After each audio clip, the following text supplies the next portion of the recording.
Are all of these seats, are all...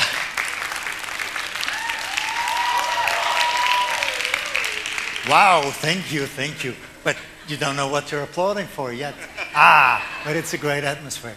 I'd like to ask you a question. I'm a Dutch director, film director. They call me like the wild man of Dutch film even. I don't know. But I will explain this later. The essence is I'm used to making people do things. Can you please do me a favor? Can you all look to your left side? If there's not an empty chair, there's somebody sitting on your left side. Please turn around a little bit and hug. Give the left side a hug. Please do. Come on. Oh, yes. Thank you very much. The left side and hug. Thank you. That's really great. Oh, wow. Stop. We only have an hour. Stop. Okay. And now once more. First, turn to the left. And then I count to 0. First, please turn to the left. Then you're seeing the back of someone, if it's all right. And now pretend that one is falling from a bitch and you just grab him just in time. Thank you. Wow, that's really great. My name is Cyrus FRISCH. I'm a film director, I already told you.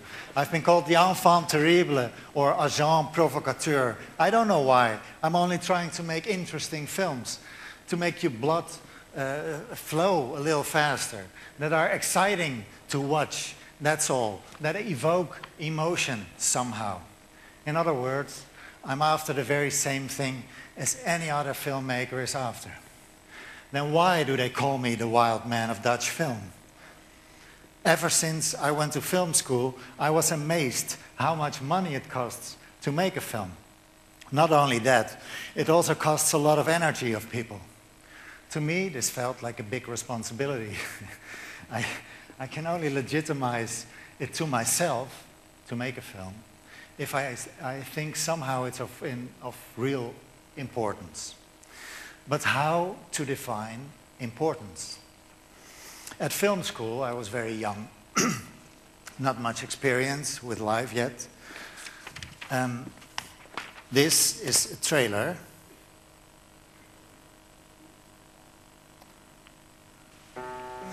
This is a trailer of the exam film I did. It raised the question how to deal with the sexual freedom gained by the generation of my parents back in the 60s, in this time of AIDS. The film tried to provoke some small questions about modern sexuality. A harmless little film, you might say.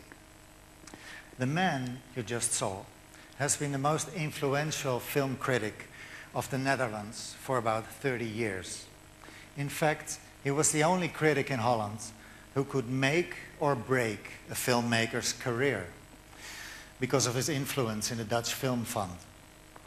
He really hated this film and a few other shorts that I made by then. This is what he said about my work.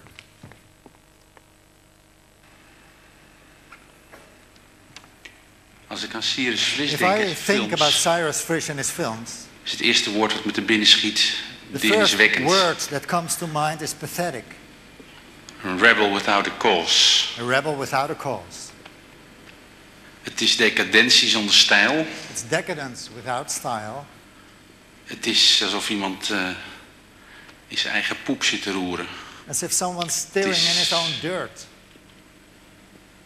Niet geïnspireerd door cinefilie of door andere voorbeelden. Het is het opnieuw uitvinden van de film. Cinephilia or any other examples. Ten eigen bate. It's inventing film all over again. Als vorm van zelfmedelijden. For his own sake, as a form of self-pity.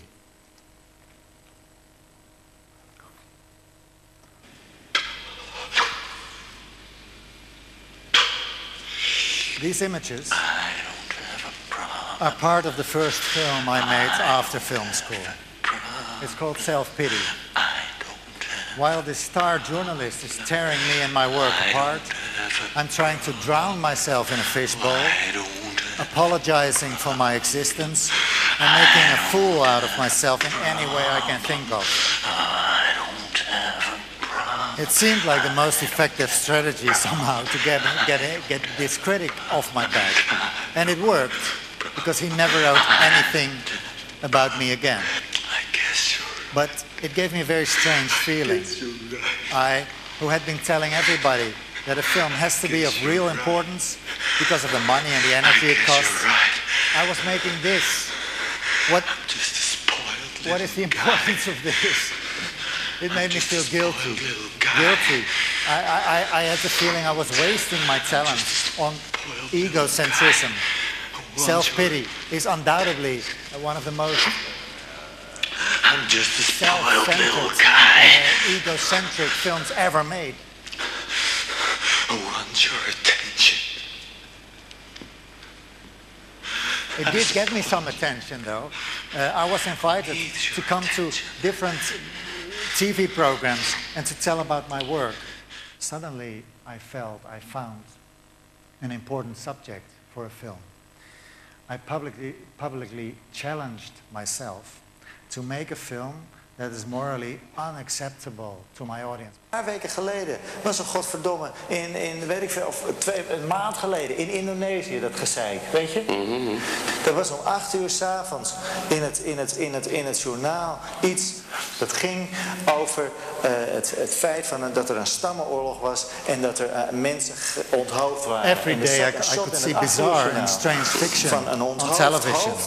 The manipulated reality shows from Oprah Winfrey, Jerry Springer and their Dutch counterparts. Is een filmmaker die gewend is heel snel de shots te tellen en te zien of een kind van 12 die getraind is in dat snelle ritme. To make a film in which I would do the same, but worse, by vigorously er zijn dingen die je gewoon beter and niet kan openly zien. exceeding the borders of the acceptable.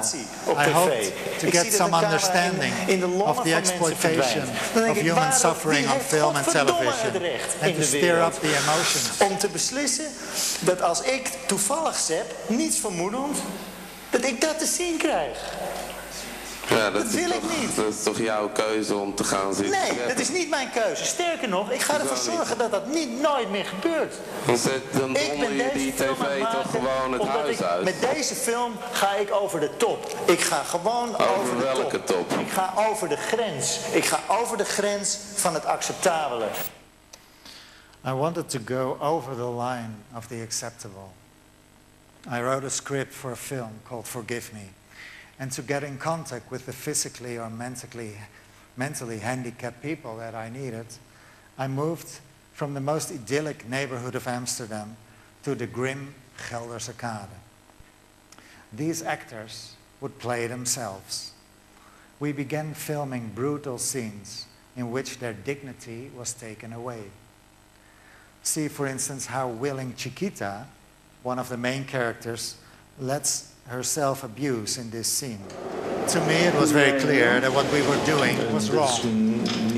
But when the first edit was shown at the International Documentary Film Festival, the critics reacted extremely positively. I received appreciation for my attempt to say something sensible about the growing acceptance of the use of other people's lives for entertainment. This was not what I was hoping for. In order to achieve my goal, we had to go further. I had to abuse these people even more. I thought of a play using the same actors. I put them on stage so that after buying an expensive ticket, the cultural elite could laugh at these confused actors that hardly knew the difference between acted emotional situations and their real quarrels. Cult hit. The actors seemed to love it.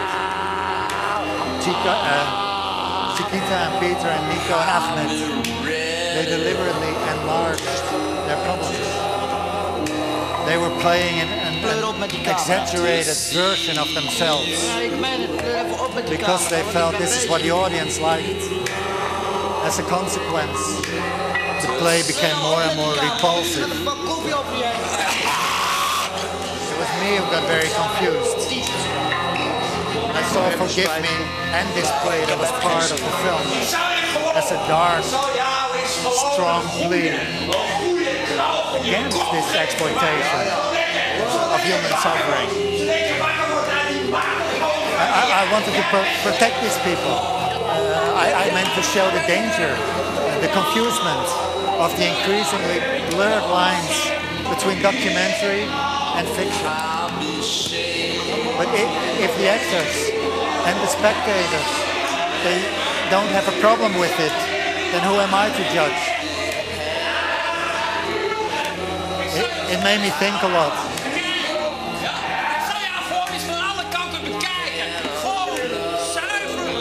It made me think about the meaning of art. It made me think about the responsibility of an artist. How can film or art become of real importance? In the following years, I made more normal films. For instance, why didn't anybody tell me it would become this bad in Afghanistan? The first feature, narrative feature, shot by a mobile phone, with a mobile phone, about a war veteran, seeing danger everywhere he looks. The film shows how different expectations between youth of immigrant origin and predominantly white residents in Amsterdam gives rise to rows, creating a growing tension that would not exist if the parties involved would treat each other with a little more respect. The film stresses the need for dialogue and decency through the eyes of this traumatized war veteran. In my next film, Dazzle, the leading character feels guilty about watching people in need and not doing anything to help them. It concentrates on one specific scene she had witnessed of a bum living opposite to her window in a boat. One ugly winter's night, the cold drove him crazy, literally. He started screaming he wanted to die, pleading to God to kill him, naked in the snow. She witnessed this and spends almost the whole film desperately trying to find some good reason why she didn't do anything to save him. This results in expressing a certain kind of anger towards the most vulnerable people in society because they confront her with her inability to save them. Up till here, all my films and plays that I made circled around one simple question: how to deal with the suffering of others. With my next film, Blackwater Fever, I set out to formulate an answer.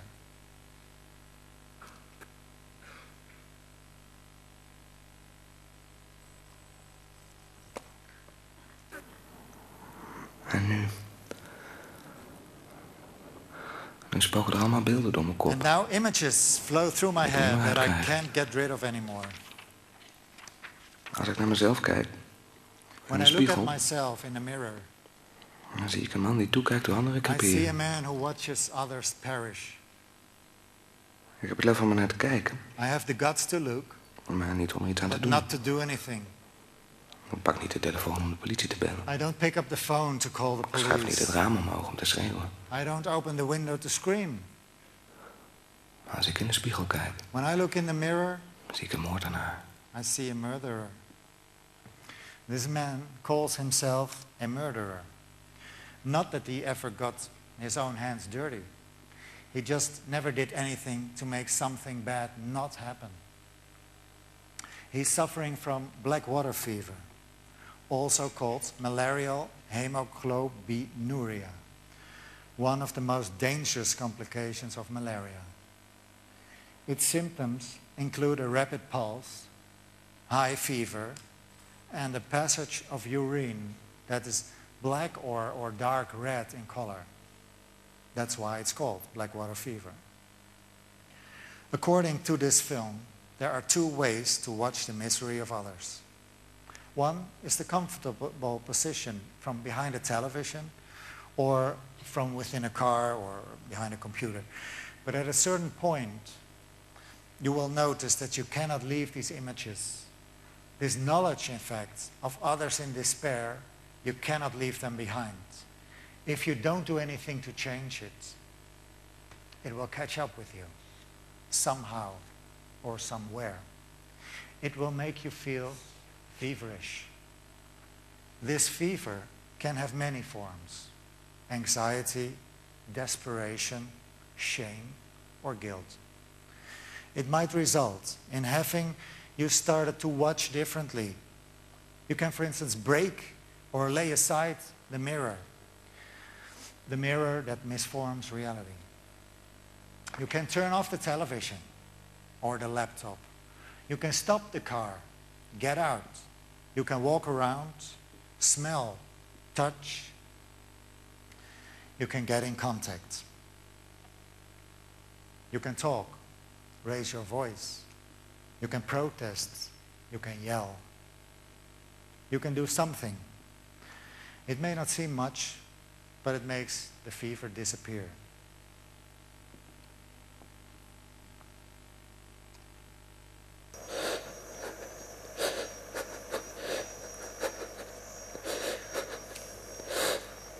So how to deal with the suffering of others? The only answer is to act somehow, or at least by showing compassion and trying to really understand the cause. According to the Dutch newspapers, by now I have developed from the most egocentric to the most socially engaged filmmaker of the Netherlands. But what does the audience get from this?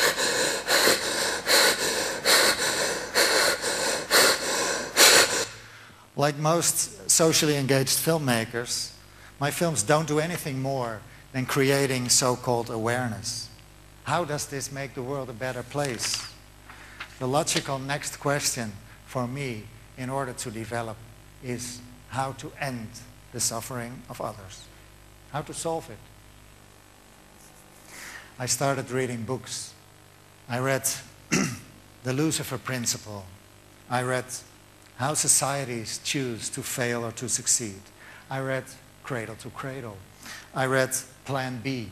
I read all the major problems and their solutions.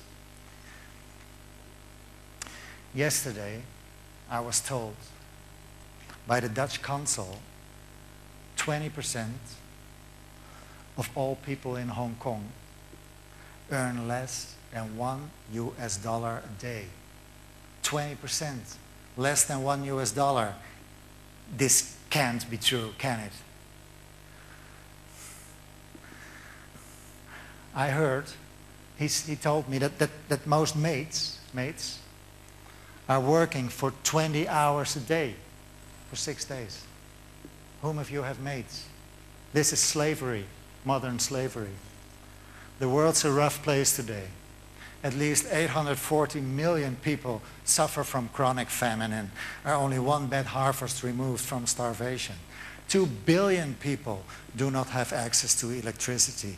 About 2 billion people have no safe way to dump their shit because there's no sewer system. Hundreds of millions of people are already on the brink of starvation, and we are raising another few billions of hungry people.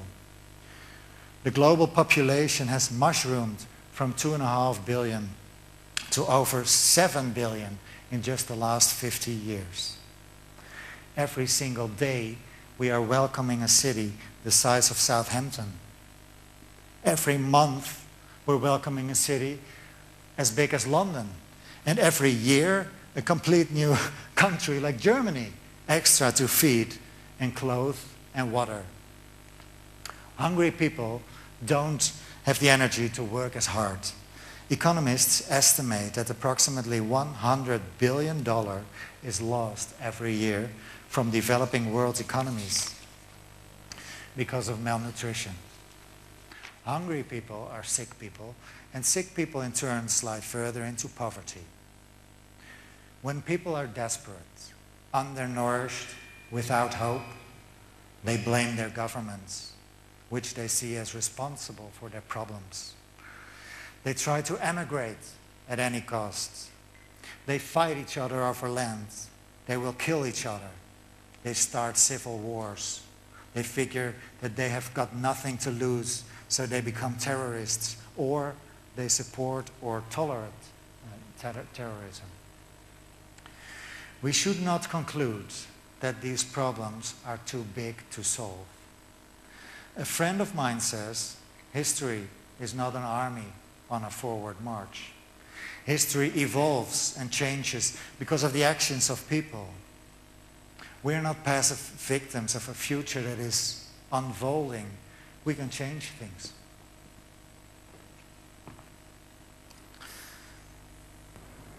We don't have to be as desperate as the leading character in this last scene of Blackwater Fever.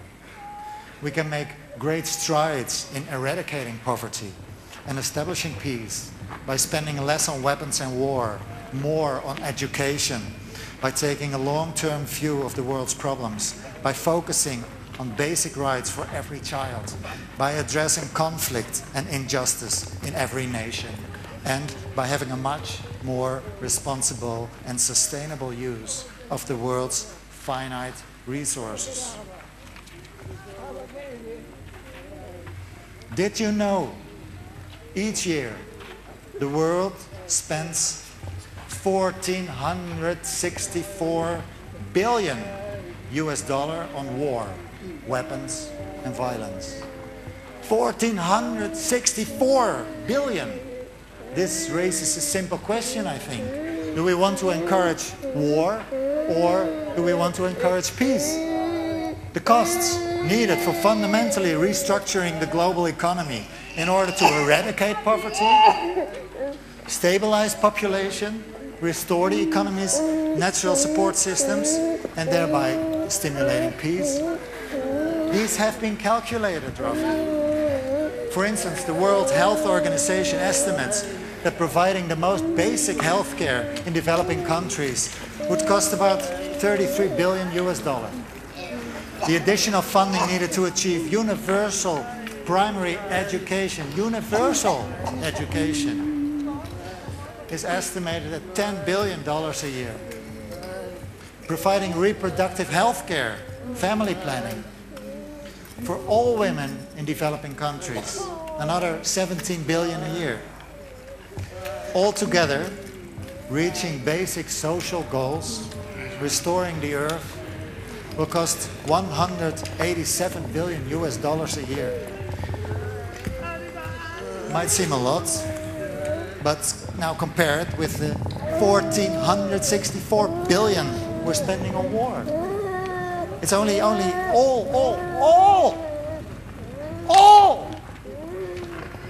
the world problems, all of them can be solved by shifting 13% of the world's military budget. We can get rid of hunger, illiteracy, disease.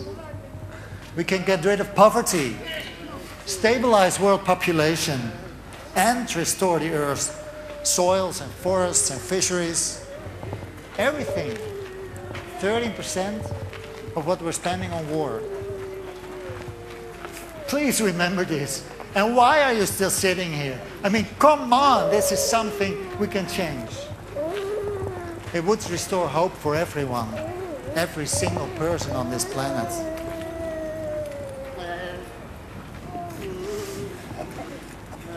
I remember a small article from a Dutch newspaper that my girlfriend has given to me a few years ago.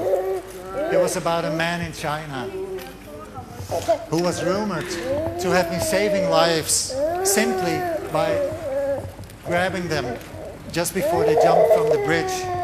This man is called Chen Si. And suddenly it hit me. Suppose for a second I would be the filmmaker that helped mankind get the priorities right, this 13%, get them right. Suppose I would make that film that creates a social tipping point that we need for change, that is needed to eradicate poverty and violence. by simply shifting 13% of the world's military budget. Even then, I would feel frustrated. I would feel frustrated that I will never save a person's life as directly as Gen Z is doing. Although I will do my best making the most important film possible, I will still feel like a loser, or like someone like the character, this character in Black Water Fever, who didn't do anything wrong, but he, I mean him of course, but he still considers himself a murderer. Look at him, please look at him. Ask yourself the question, why don't we do anything? Why don't we do anything? Why don't we do anything? Why don't we do anything? Why don't we do anything? Why don't we do anything? Why don't we do anything? Why don't we do anything? Why don't we do anything? Why don't we do anything? Why don't we do anything? Why don't we do anything? Come on. Why don't we do anything? Why don't we do anything? Why don't we do anything? Why don't we do anything? Why don't we do anything? Why don't we do anything? Why don't we do anything? Why don't we do anything? Why don't we do anything? Why don't we do anything? Come on. Why don't we do anything? Why don't we do anything? Why don't we do anything? What do we do? What do we do? What do we do? What do we do? What do we do? Come on. What do we do? What do we do? What do we do? What do we do? What do we do? What do we do? What do we do? What do we do? Please help me. What do we do? What do we do? What do we do? What do we do? What do we do? What do we do? What do we do? What do we do? What do we do? What do we do? What do we do? What do we do? What do we do? What do we do? That is as important as what Gen Z is doing. What? What? What do we do that is as important as what Gen Z is doing? This is the question. What do we do that is as important as what Gen Z is doing? Ask yourself that question, please. Ask it to others as well. How can we ever look, in that mirror, not saving people's lives?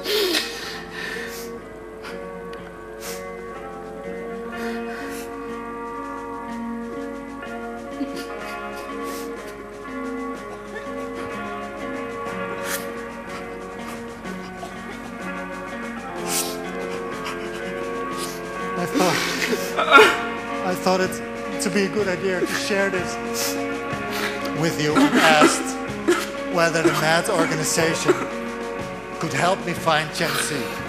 And they did. They even went to Nanjing to meet him.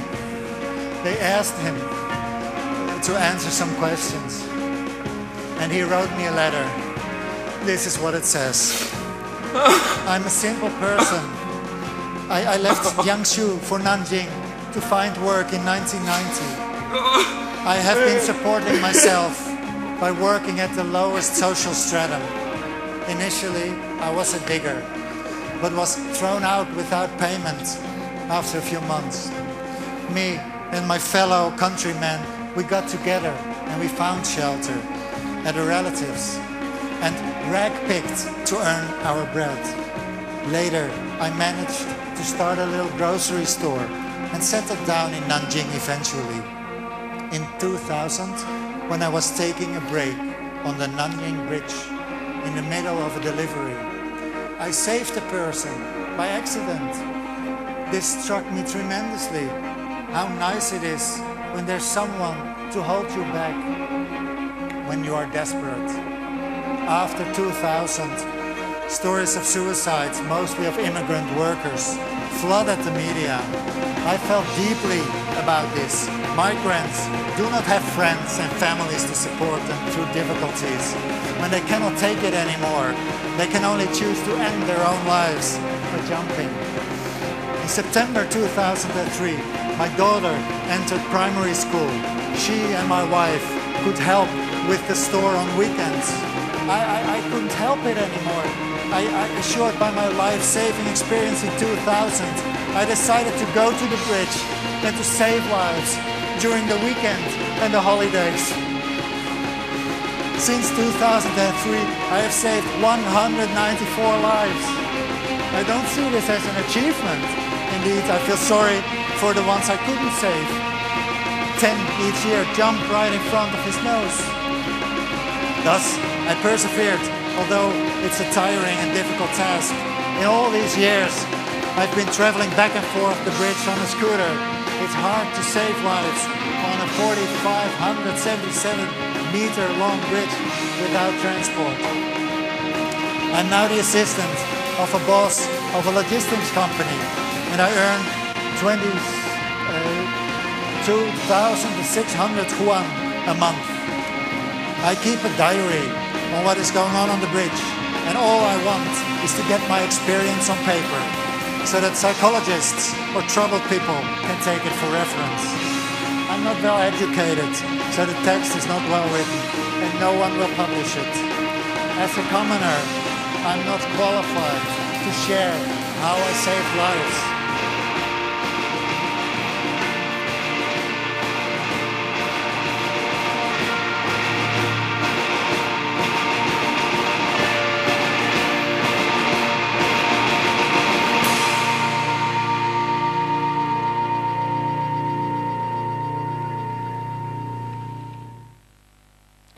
Now I save lives from 8 to 5 p.m. every Saturday and Sunday. I bring people I saved to my soul post, where we can talk further. Some volunteers with knowledge in psychology would give a hand. When the talking is done, we call the family or we send the person home. Guarding the bridge is patrolling back and forth on a scooter. The most difficult part is the follow-up. Sometimes I saved someone and he had nothing to stay. I could only bring him to a hostel, but the charge is high. I think suicide is not a phenomenon. It's an illness that needs the whole world's attention. I hope to be supported by a foundation. I hope more people will join the cause. I do not have dreams. When I was small, I dreamt of having a mom. When I grow up, I hope for a safe and peaceful life. A safe and peaceful life for all. I do not have plans. I do not have time for plans. People are still jumping off the bridge. It's Sunday today, isn't it? Weekend. My power is limited. I could only be a lamp to shine their path. And Cyrus, I understand your frustration that your films do not as directly save lives as I do. And Cyrus, I understand your frustration that your films do not as directly save lives as I do. But I think you can use your films to enlighten people. Your movies can influence people and change their minds. You can use your film to enlighten people and arouse a value that we should love our life. So I still think it is meaningful, and I want you to keep on doing this. I think we should have a live phone connection now with Gen Z. I really hope that you want to ask him something, that perhaps you can talk for a few minutes, and I will join afterwards. So please have a conversation with Chen Si. 陳思其實而家喺個電話度嘅，如果你哋想同佢傾偈咧，而家係可以同佢傾偈嘅。陈思大哥您好，我们现在在那个会场里面了，然后下面有很多观众，然后呢，现在这个荷兰的导演 Cyrus 呢，想让那些观众看看他们有什么问题可以问您，然后和您聊一下天。好的。陈先生您好，听得到吗？我非常佩服您做的事情。我现在的关心的是，就您做了这些事情之后，在政府方面有没有引起什么反响？他们有没有用任何方式帮助你，或者是金钱，甚至是说有没有办法在那条桥上建立一些设施，就是让人没有办法跳？因为你们的力量毕竟是有限，你们拉了一个，可能拉不到第二个。政府其实对这件事情也是挺支持的，因为我们国家到目前为止对心理方面这种情况认识还不是太慎重。就是自从2003年9月19号我上大桥救人开始，大概在2006年的时候，我们南京就成立了一家危机干预中心，但是呢，和我们民间的好像没有挂钩。好像和我们民间的没有怎么样的沟通和联系过。那就是说，您觉得说国家的话对这个心理的问题还不是特别的重视，就是您救了人之后，过了几年，然后他们才开始说有一些那些心理的救助中心，然后来帮助这些人说让他们不要去跳下去，就是不要去自杀，大概这个意思吗？意思是这样，意思就是说，在2006年开始，南京就成立了一个危机干预中心。但是这个干预中心呢，它只是还是停留在一个研究，停留在一个研究上面，还没有和我们这个民间的在大桥上面救人的这些团体，这个队伍沟通过。就是说，他那个是有一个这样的一个中心，就是心理研究的中心，他只是做一些研究层面的东西。和你们这些民间的，就是当中是没有一个联系的。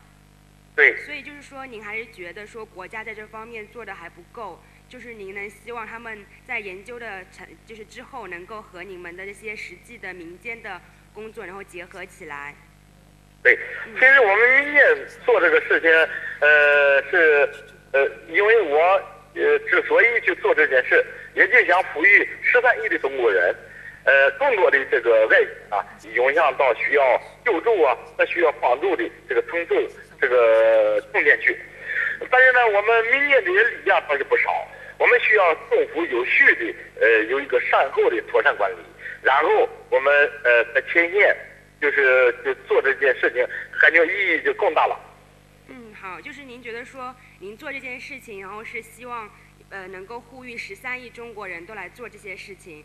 然后呢，您也更希望说政府能够做一些善后的工作，就是说您救了一个人之后，然后他后面比如说怎么样回到自己的老家，然后说怎么样后面让他有就是更好的生活，然后不让他再产生这些自杀的念头，这个是您希望政府能够再配合您的是吧？另外呢，我也是从侧面还是这样讲，还想讲呢，就是说我们这么多的人。需要很多的公益人士出来去维护去做，但是我们也给民间成立基金为政府解。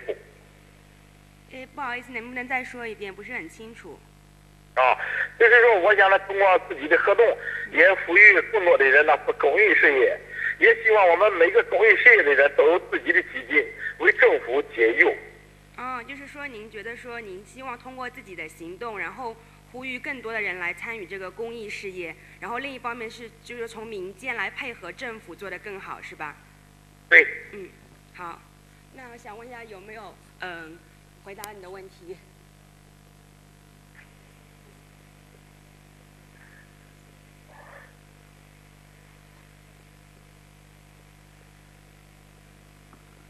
就说那所以现在他政府其实做的就您觉得其实还不够的，对吗？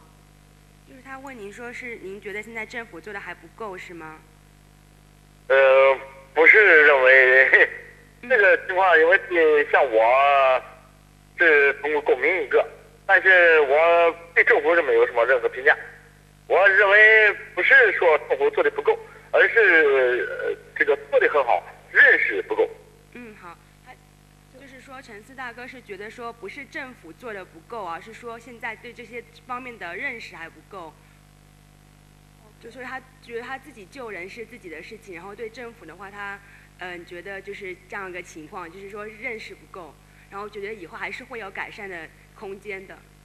喂，你好，我想请问一下，每一个你救了的人，你在就是救了以后有没有任何心灵上的辅导？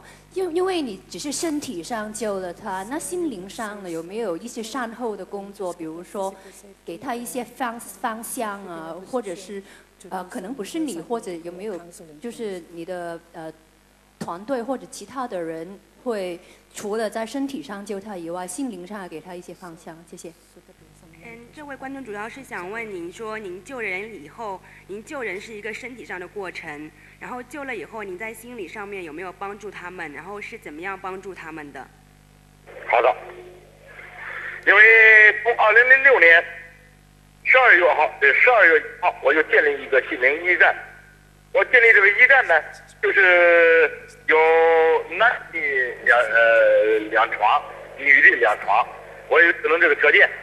就是我救下来这些人呢，然后在我们的心灵驿站里头过渡，有社会上面的心理医生、志愿者，给他们提供心理善后辅导，然后被确定他们在康复的情况下，我们才可以给他送回家。这个情况就这样。然后陈思大哥是说呢，就是他在那个2006年的12月份呢，开了一个救人驿站，然后呢，那个驿站里面是有2间房间，一间房间里面有就是一间房间是给男的住的，然后有2张床，另外一间房间是给女的住的，也有2张床，然后是一个就是隔开来的2间房间。然后他们就是好像救下来的人以后呢，会把这些人送到他这个救人驿站，让他们住一下。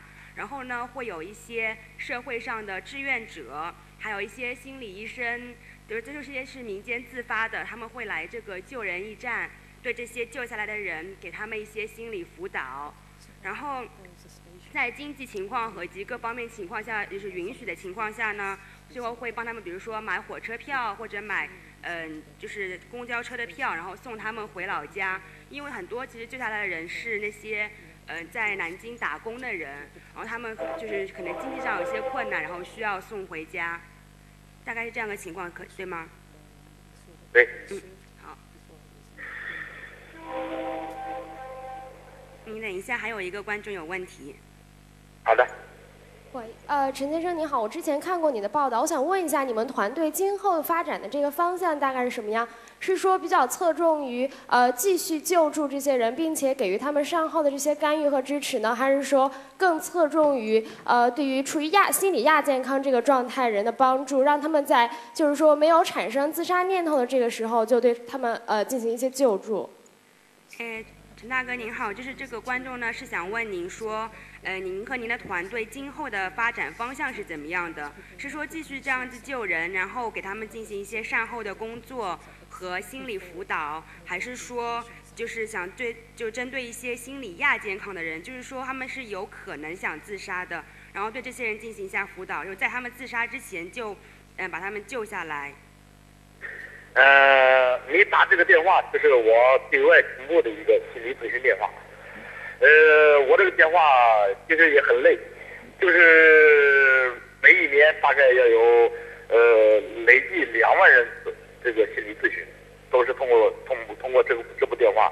然后我是在工作之余，在上班之余，在睡觉之余，然后给他们可以解答，只能尽自己力量去做。然后对于这个我们的团队呢，救人目前情况下呢，这几年还是一直是我一个人在救。这个善后工作呢，现在已经有圣保罗圣保罗这个教会有一些这个志愿在做，情况就这样。好，就是陈思大哥说呢，他这个电话其实也是他的一个心理咨询电话，每年大概有2万人次的人呢会打他的电话，然后来跟他咨询一下心理上的问题，然后他会在上班之余，然后睡觉之余呢，然后就接听这些人的电话，回答他们的疑问。另外他的团队呢，他说其实他自己的团队是一直在做这些救人工作的。然后现在呢，在南京有一个圣保罗教会的志愿者，他们会做一些善后的工作，大概就是这样的一个情况。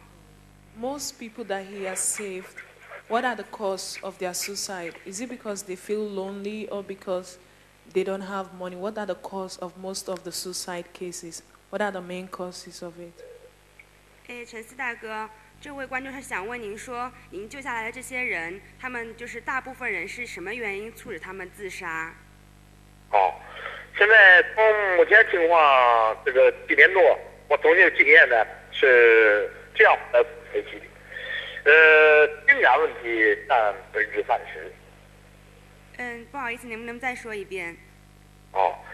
经过1年多的救人，我总结的经验，因为情感问题占30%，因为这个心理疾病占30%，因为这个虐待问题、家庭暴力问题占30%，因为突发事件占10%。就是大部分是，比如说是因为情感问题，然后因为有心理疾病，然后还有一些是家庭暴力，然后还有一些就是突发事件。对。大概这些情况。现在那个导演想问您，你现在是在哪里？我现在是在大桥下边有一个公园，公园也进不去，是在公园门口，一个靠近江边的地方。好。喂，你好，请让先回答一下前面他那个导演的问题。导演前面想问说，那个陈思大哥现在在哪里？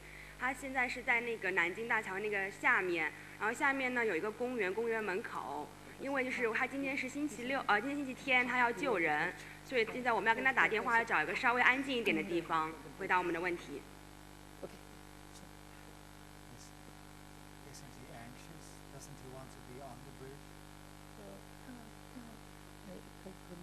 感到焦慮，想喺橋上邊，佢而家都喺橋下邊，佢有冇感覺會想上橋？那現在那個導演問您說，您現在是不是特別想上去救人？就是我們現在這個就是我們現在這樣，跟您打電話，您在橋下邊。對，現在因為我到世界了就要去了。就是你說上面有人是需要救人是嗎？那不一定，但是我按照道理現在應該上去了。好。What I felt in the audience when I was talking about you and your work, I think it's like everybody's when they understand that this is real, they admire you so much, and I would like to thank you. 就是导演主要是想说，他就是想谢谢你，他觉得是说他自己还有下面的观众都非常的崇拜您，然后还想谢谢您，然后您做了就是他一直想做的事情，谢谢你。谢谢他们。Does he have any? Before we leave, does he have any advice for us? 另外那个导演想问您说，您对现在的观众，就是在场的观众有没有一些建议或者？好，也说2句吧。感谢这么多热心的观众，你们对我这件事情的关怀，谢谢你们。我会用我的实际行动，就为那些需要帮助的人做出我的贡献。也谢谢你们，希望你们保重自己心灵，保重自己身体。那陈思大哥就是说，感谢大家对他的关注，然后就是他会尽他的所能救更多的人。另外，也就是想对大家说，希望大家能够保护好自己的心灵，保护好自己的身体。谢谢陈思大哥。谢谢。那就先这样。那要先这样，您要不足，您就继续上去救人。好，谢谢您，再见。好，拜拜。Okay.